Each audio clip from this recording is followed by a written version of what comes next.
Migogoro ndani ya vyama vya siasa imeanza kuwa ni kauli ya kawaida hapa nchini.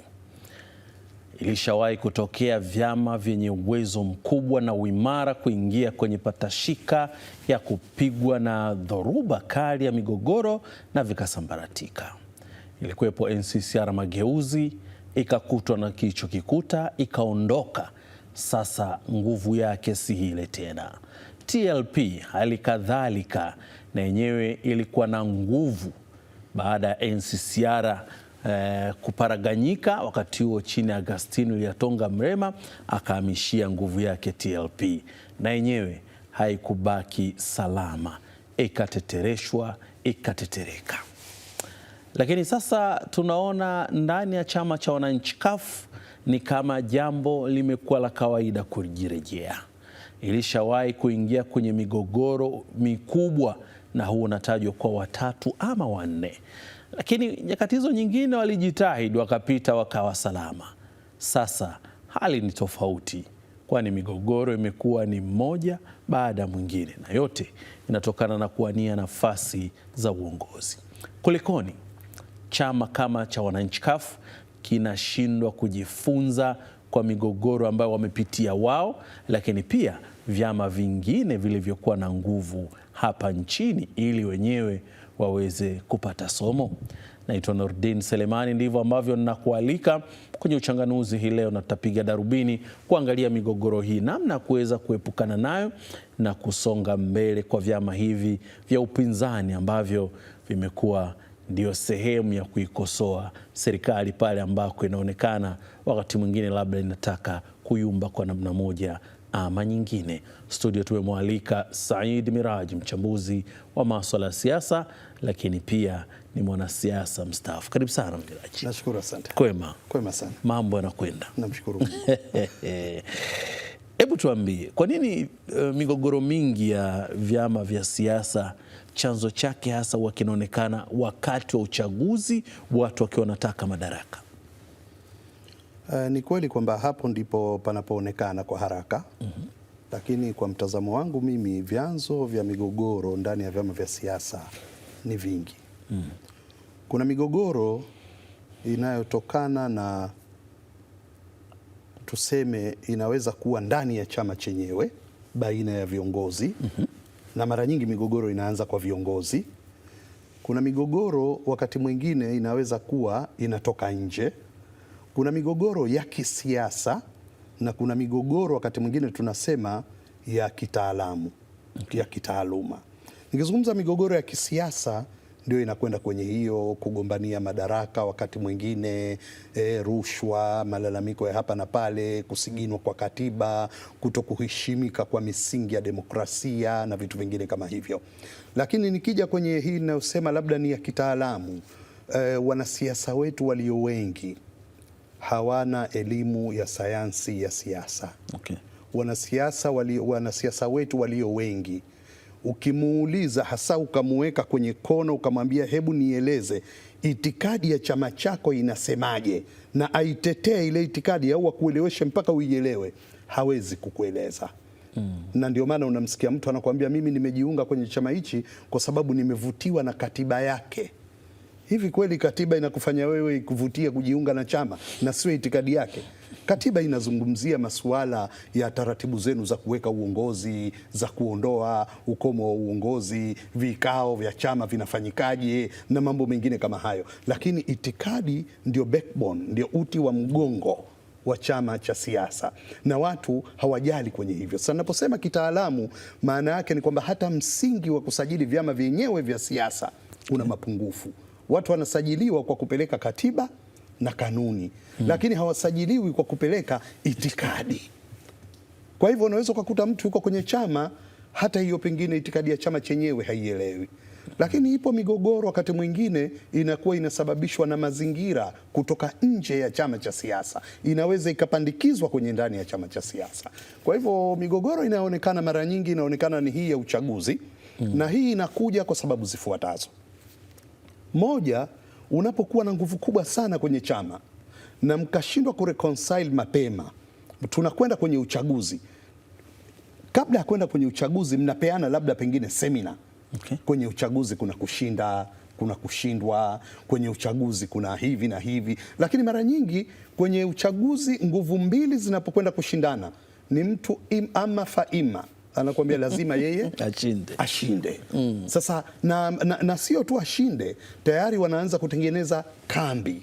Sasa kambi moja ikishinda, ile iliyoshindwa mara nyingi haiwezi kukubali hata uchaguzi usimamiwe na malaika, kwa sababu alishajiwekea yeye lazima ashinde. Sasa hili ni tatizo moja, lakini wakati mwingine matatizo mengine yanakuja kwenye uchaguzi. Kuwa na taratibu nzuri za uchaguzi. Kwa mfano umetaja kafu hapa. Hivi karibuni kumepitishwa maamuzi na ofisi ya msajili ya kumwondoa Profesa Lipumba. Sababu kubwa iliyotumika ni kwamba uchaguzi wao waliofanya hakupata zaidi ya 50%. Sasa mimi najiuliza, nyie chama cha siasa kujitungia sheria ngumu, kujitungia katiba ngumu, kanuni ngumu kwa ajili ya nani? Wakati mwingine sawa, mnapotaka ku-exercise democracy lazima muwe na taratibu zilizo nzuri. Lakini mnatazama sheria zenu, kuna wakati ukizisoma katiba za vyama wamejitungia mambo kama vile maana yake ni katiba iliyokuwa na mijadala ya nchi, kwamba tunataka kudhibiti hili, tunataka kubana hili, tunataka kubana hili. Mwisho wa siku unajiuliza, hizi mtaweza kuja kuzinani? Sasa nadhani vyama vinapaswa vitunge katiba, viweke kanuni rafiki ili vyenyewe vivipunguzie migogoro, viweze kupiga hatua ya kwenda mbele. Sasa tatizo kubwa tulilonalo sasa hivi, unaweza ukawa na hizo katiba, ukawa na kila kitu, lakini una watu wenye uelewa, una watu wenye utashi. Na mbaya zaidi, wakati mwingine migogoro inasababishwa na rushwa. Okay. Hizi rushwa, kuna rushwa namna nyingi. Kuna wakati mwingine natoa rushwa ili nipate mamlaka. Kuna wakati mwingine natoa rushwa ili mtu fulani asichaguliwe. Okay. Sasa hii inawaletea migogoro sana kwenye vyama vya siasa. Na watu wanapiga kelele sana juu ya matumizi mabaya ya maneno, matumizi mabaya ya madaraka, matumizi mabaya ya fedha, matumizi mabaya ya kukiuka kanuni na taratibu na mambo mengine kwenye vyama kadhaa wa kadhaa vya siasa. Wanapiga kelele kuipigia kelele serikali. Lakini rudi ndani ya vyama. Na mimi nasema tuseme tukitaka kuwa wa kweli, tukirudi ndani ya vyama. Juzi hapa tumeona kuna baadhi ya watu wamepelekwa mahakamani. Hatutaki kuzungumza so mambo yako mahakamani. Lakini kutumia ushawishi kwa mamlaka waliokuwa nayo, kuwaahidi watu, kuwapa watu fedha, hivi vitu kwenye siasa vinaharibu sana siasa. Okay. Kwa hivyo wakati mwingine hata kumwahidi mtu mamlaka tu kwamba mimi nikishinda wewe utakuwa na nafasi fulani, ni rushwa hiyo. Sasa unakuta mtu anakwenda pale ana timu tayari, mimi nikishinda bwana wewe utakuwa fulani, wewe utakuwa fulani. Kwa hivyo mtu hapambanii chama tena, anapambania maslahi binafsi kwamba mimi nitakuwa. Sasa ikikosekana haiwezi kuwa rahisi. Lakini nyingine ni baada ya uchaguzi, wanaoshinda kutokuwa tayari kushirikiana na walioshindwa. Vyama vingi hapa tunaona vinaingia kwenye matatizo kwamba nguvu kubwa mpaka unajiuliza mtu fulani anawekwa nje, mtu fulani anaachwa. Mimi nakumbuka nilipokuwepo kafu, kuna watu wakati mwingine unaona kabisa fulani tunamhitaji, fulani ni hodari, fulani ni mzuri, lakini akienda kwenye kura pale hashindi. Mnamwambia kabisa wewe usigombee. Kwa hivyo tena mnamweka kwenye kamati zenu huko nyingine za kusimamia uchaguzi kwa sababu hana interest ya kugombea. Mkisha kumaliza uchaguzi anateuliwa tu. Unashangaa fulani ameteuliwa kuwa mjumbe wa mkutano mkuu, baraza kuu, mkurugenzi na vitu kama hivyo. Lakini unapozitoa nguvu mbili zinashindana, halafu kwenye chama kimoja cha siasa, halafu unakubali nguvu moja iondoke, nguvu moja ibaki. Wewe ukishinda, uliyemshinda huna haja naye. Na mbaya zaidi, wakati mwingine unakwenda kuteua mtu ambaye ukimuweka kwenye ile nafasi mpaka watu wanaulizana, hata huyu basi huyu hapo hapo. Miraji, migogoro hii sasa namna ambavyo inaendelea kukua, hasa kwenye hivi vyama vya ambavyo tunaita vya upinzani ama vyama shindani, wengine wanaweza kupata tafsiri ya kwamba huko hakuna demokrasia ambayo wanaililia na kuihimiza kila uchao. Kuwepo kwa migogoro baada ya uchaguzi si sababu ya kutokuwepo demokrasia. Wakati mwingine ni perceptions. Unajua vyama vingi hivi vinaingia kwenye migogoro wakati mwingine kwa dhana, unadhania tu huyu. Wakati mwingine watu walikuwa wanapandikiziwa, unajua mtu anachapa kazi sana, mnakuja mnapenyezewa, mnaambia hoya fulani usalama huyo, ili mukose imani naye. Mimi kuna kipindi niliwahi kusema mtu fulani, sitaki nimtaje jina, nisema ikiwa tuna watu wanaotumiliwa kama huyu, basi tungewapata 5 kama hawa, mambo ingekuwa mazuri. Maana unaambia mtu anatumiliwa ndio anakupeni kura, mtu anatumiliwa ndio anasimamisha wagombea makini wa udiwani wa ubunge kwenye eneo lake, mtu anatumiliwa lakini ndio anajenga, anaimarisha chama kwenye eneo lake kuliko mtu mwingine yoyote. Sasa unajiuliza huyu anatumiliwa vipi? Sasa kama kutumiliwa kwake ni kuimarisha chama, basi bora tuwapate angalau 5 kama hao wanaotumiliwa. Lakini ukitaka kumuua mbwa, Waswahili wanasema mwite jibwa. Ukimwita mbwa atakuwa anafugwa mzuri, ukimwita jibwa litakuwa la mtaani la jalalani. Kwa hivyo ili apoteze heshima mtu, kwanza useme huyu si mwenzetu. Sasa tofauti ya mitazamo hii wakati mwingine inaleta shida, lakini wakati mwingine kunakuwa na shida kubwa za kiitikadi kabisa, kwamba sisi tulianzisha chama hichi, lengo letu lengo fulani. Kama vile tunataka kutengeneza wigo watu wengine wasiweze kuingia kwenye hii sakali yetu. Vyama vingine vinapitia magumu katika mazingira kama hayo. Mtu anaweza kuwa ametoka pengine chama fulani, amekuja kwenye chama chenu, amekuja na ushawishi, amekuja na nguvu. Kuna watu wanaitwa hafidhina. Sasa huyo kwa vyovyote watu watahakikisha hapandi, kwa sababu si nguvu mpya imekuja, wanaona huyu vipi tena, inakuwaje? Kila wakimtizama anabaka jeusi, wanasema huyu bwana haiwezekani. Kwa hivyo hii na yenyewe inasababisha migogoro. Kwa hivyo migogoro kwenye vyama vya siasa wakati mwingine vinakuwa na mambo mengi sana. Wakati mwingine hata ile kutokuheshimu tu kanuni na taratibu, kwamba huyu kafanya kosa anachukuliwa kama mtoto wa kufikia, huyu watu wanabumba bumba hivi fulani, si ndo tena tutafanyaje? Na ndio mwenzetu. Lakini kukosa mihimili katika chama. Unajua kuna wakati mwingine chama kinahitaji kuwa na mihimili, kwamba tukiwa na mgogoro wowote kwenye vyama, mimi najua vyama vyote vya siasa vina kitu vinaitwa kamati ya maadili. Sasa kwanza hizi kamati zinatakiwa kuundwa na watu waadilifu kweli, waaminifu kweli, wenye uwezo, wanaoheshimika. Na mara nyingi katiba za vyama huwa zinaruhusu kwamba watu kama hawa si lazima kuwa miongoni mwa wanachama, maksudi ili kutoa hiyo nafasi kwa wataalamu, watu wanaoheshimika kuja kuwasaidia. Sasa hawa nafasi yao ni ipi kwenye chama? Nafasi ya wale waasisi wa vyama. Unaweza kukuta chama kwa mfano kina watu unaambiwa, wewe mkigombana, mkizozana, mkiitwa kwa wao nyote mnafanya nini? Mnatulia. Lakini unapokuta mtu hata akishauriwa na hao hasikii, haelewi, mpaka unajiuliza ya Rabbil Alamin, imekuwaje tena?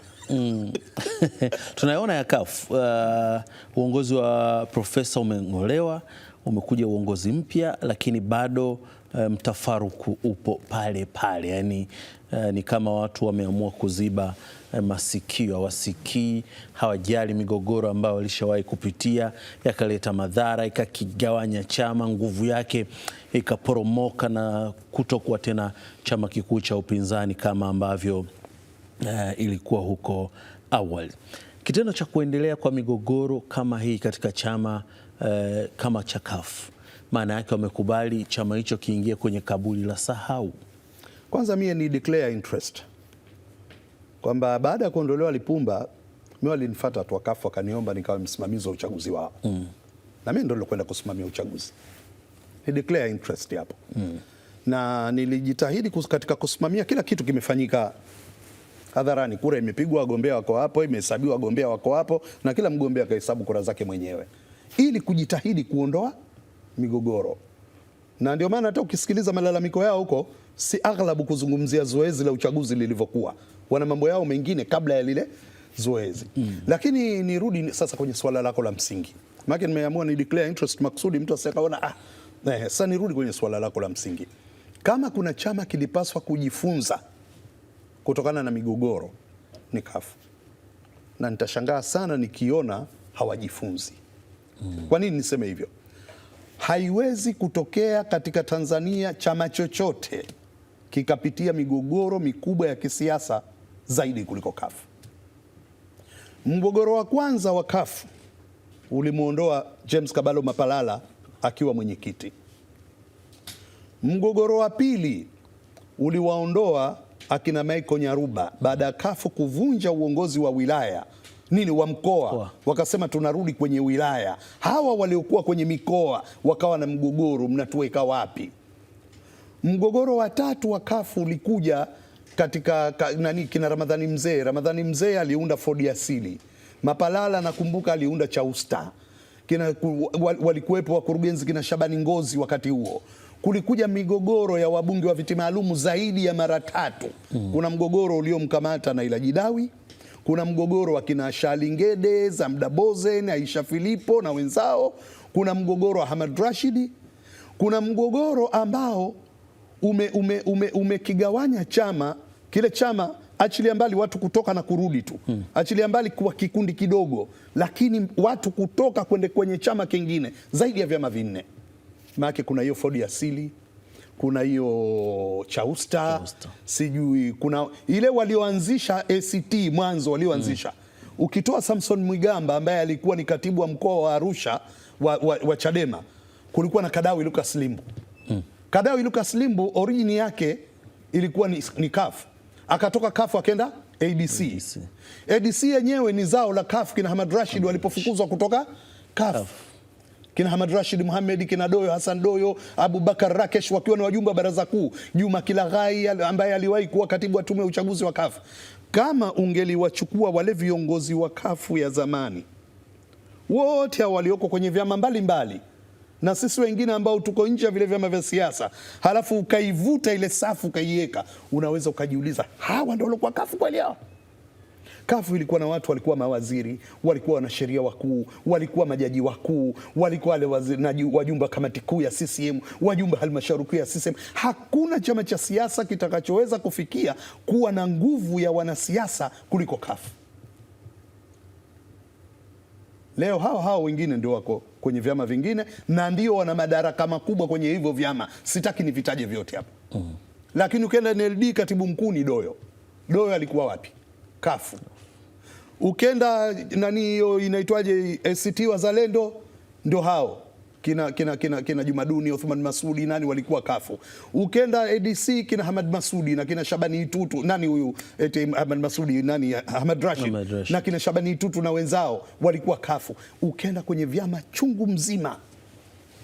Sasa ikiwa bado hawajajifunza, nakwambia Waswahili wanasema sikio la kufa halisikii dawa, wala hawatajifunza tena. Mimi siamini ukishindwa uchaguzi kuhama chama. Siamini ukishindwa uchaguzi kuleta mgogoro. Mimi nimekuwepo katika utumishi wa CUF, nimefika nafasi kubwa kwelikweli za juu kabisa. Nimekuwa katibu wa kamati ya ulinzi na usalama ya taifa, mwenyekiti ni Lipumba, katibu ni mimi, Seif Sharifu ni mjumbe kwenye kikao changu mimi. Nimekuwa mkurugenzi wa taifa kwa ngazi tofauti, lakini sikufukuzwa CUF mimi, wala sikugombana. Mimi CUF nilijiuzulu, nikasema nataka kupumzika. Baada ya miaka 2.5 nikiwa kwenye biashara zangu, wakanifuata, bwana, tuna uchaguzi, tunataka ukawe meneja wa kampeni wa Profesa Lipumba wa uchaguzi mkuu. Nikaenda nikafanya, nilipomaliza nikaondoka tena. Kwa hivyo hawawezi kusema mimi waliwahi kunifukuza wala tuliwahi kugombana.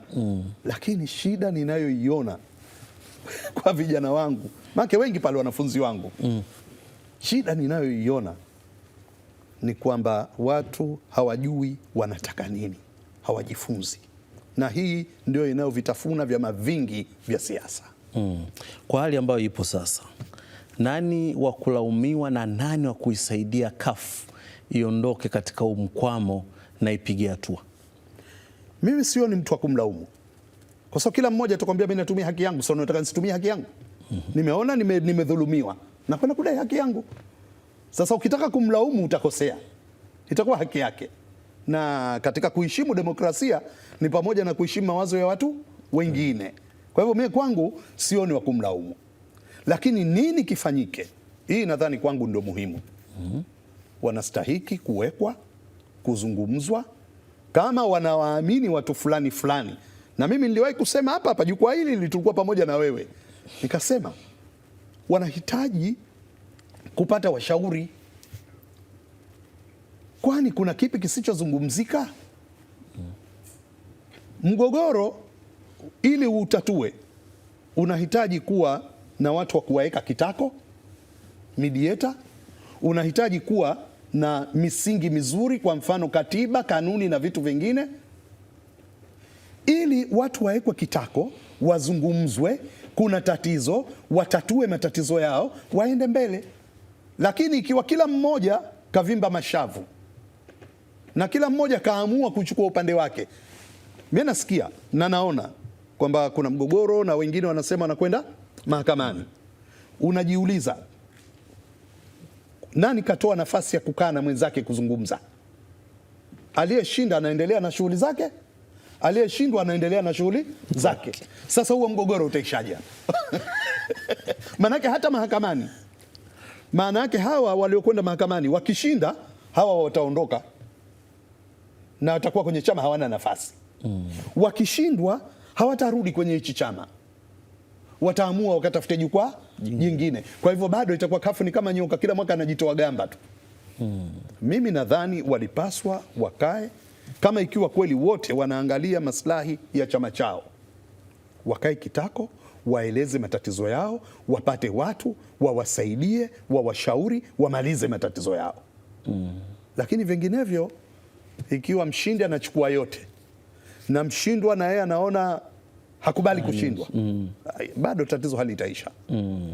Kwa uzoefu wako, migogoro ambayo inaendelea kuzoofisha hivi vyama inaleta ombwe lolote kwenye siasa za nchi kama Tanzania ambayo inaendelea kukua kwenye demokrasia ambayo iliingia tangu mwaka 1992? Sana. Leo kafu peke yake wajiulize, Chadema peke yake wajiulize, na vyama vingine. Chadema iliyokuwepo kabla ya migogoro ndio Chadema unayoiona leo. Kafu iliyokuwepo kabla ya migogoro ndio kafu unayoiona leo. NCCR iliyokuwepo, TLP iliyokuwepo kabla ya migogoro ndio unayoiona leo. Badala ya kuwa wao waunganishe nguvu zao kupambana na chama kilichopo madarakani, wanapambana wenyewe kwa wenyewe. Hilo ni ombwe kwenye demokrasia, kwa sababu migogoro siku zote inawahusisha viongozi, inawahusisha watu walioko kwenye chama. Nakumbuka mimi kipindi fulani nilienda kutatua mgogoro wilaya moja, ulikuwa umeshinda viongozi wote, nikapelekwa mimi. Mimi nilipofika, baada ya kusikiliza pande zote mbili na kuona hawana sababu za mgogoro, mimi niliwaambia, nyie naenda kuwashtaki nyote kwenye mkutano mkuu, halafu nitauomba mkutano mkuu wafukuze nyie, halafu wachague viongozi wengine. Basi walipatana pale pale. Sasa shida ninayoiona, viongozi wanapogombana kwenye vyama wakapasua vyama, wanaoumia ni wananchi waliowekeza matumaini yao kwa chama kile. Kafu ilipokuwa kafu, kulikuwa na mamilioni ya Watanzania wanaitrust. Wote wale wamekuwa wamesalitiwa na migogoro ya viongozi. Viongozi wanagombania madaraka, viongozi wanagombania kutokuwa na uwazi katika matumizi ya fedha. Wakati mwingine wanasema fedha zinatumika vibaya, inaleta migogoro. Viongozi wanagombania watu kuwa na ule tunasema kujuana. Mimi nataka lazima fulani ateuliwe kuwa mbunge, fulani hivi, fulani hivi, fulani hivi. Watu wanagombania kuwepo kwa rushwa. Sasa yote ukija ukiyatazama haya yanapofanyika ndani ya chama, mwananchi wa kawaida huko na vyama wajue, kuna viongozi wa chama, kuna wanachama wa chama, kuna wapenzi wa chama, na kuna watu wanaosubiri kuja kukichagua chama kwa sababu ya mgombea tu mlomweka au hicho chama, lakini si wanachama wenu wala si washabiki wenu, lakini wanakupeni kura zenu. Sasa jiulize, ni usaliti wa kiasi gani unaofanyika kuwasaliti mamia, maelfu, mamilioni ya watu ambao waliwekeza matumaini yao kwenu. Unaweza ukakuta hardly mgogoro una watu 20. lakini waathirika ni wengi. Lakini waathirika ni wengi. Maneno ya kwake Said Miraji, mchambuzi wa masuala ya siasa na mwanasiasa mstaafu ambaye tumekuwa naye hilo. Nikushukuru sana Miraji. Asante Nurdin. Naam, tulikuwa wote hapa tukiangazia migogoro katika vyama vya siasa na tukiumulika zaidi mgogoro ambao unaendelea wa uongozi ndani ya chama cha wananchi CUF. Kwa nukta hii ndo tunatamatisha uchanganuzi kwa siku ya leo. Mimi naitwa Nurdin Selemani, kutakie tu mtazamaji mwema wa vipindi vinavyoendelea. Ramadhan Mubarak na Kwaresma njema kwako. Kwaheri.